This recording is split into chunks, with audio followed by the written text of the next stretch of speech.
Je suis Anne Caravel, je suis la titulaire de la pharmacie du Jardin Exotique.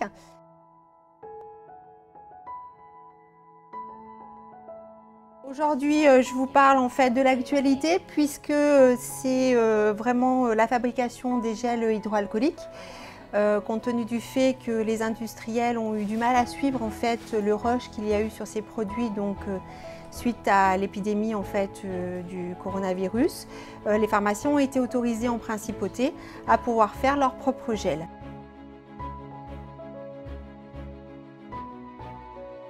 Le but, c'est de pouvoir en fait désinfecter les mains de chaque personne, donc à l'extérieur, on dit de la maison, puisque normalement chez soi, en se lavant consciencieusement les mains pendant 2 minutes avec du savon, on va pouvoir vraiment tout à fait avoir une très bonne asepsie des mains.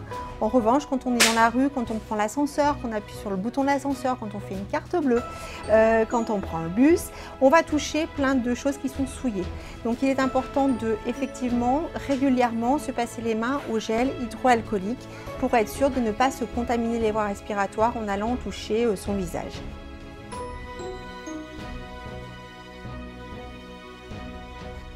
On a de l'alcool à 90, on a de l'eau oxygénée et on a du glycérol.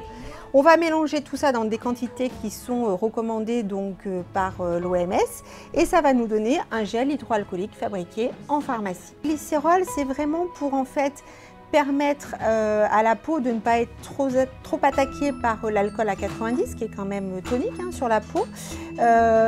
Donc c'est vraiment un agent émollient, alors que l'eau oxygénée est vraiment là pour compléter le spectre d'action en fait, de l'alcool et surtout de permettre comme on la laisse reposer pendant 72 heures, cette préparation, de tuer aussi tous les spores qui pourraient être présents dans la formule.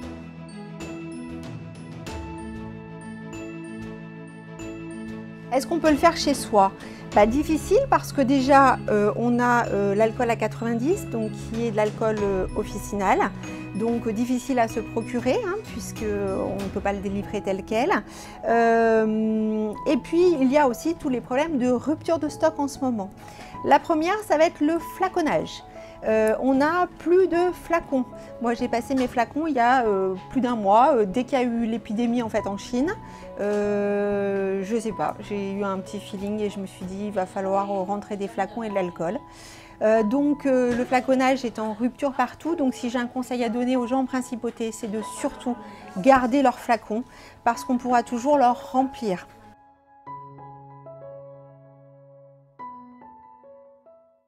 Il ne faut pas paniquer, on a les laboratoires qui sont capables de produire de l'alcool régulièrement, donc on aura. Donc je pense qu'il ne faut vraiment pas rentrer dans un système de panique. En revanche, il faut se dire qu'on n'aura pas de la veille pour le lendemain forcément son flacon de gel hydroalcoolique. Donc il faut anticiper un petit peu quand on arrive à la fin, parce que les gens pour l'instant ne savent pas les quantités qu'ils vont utiliser parce que c'est pas dans notre culture de en permanence se passer les mains à l'alcool. Donc il faut faire ça avec bon sens et ne pas s'inquiéter. D'autres pharmacies en produisent aussi en principauté. Les laboratoires se sont relancés aussi industriels dans la production.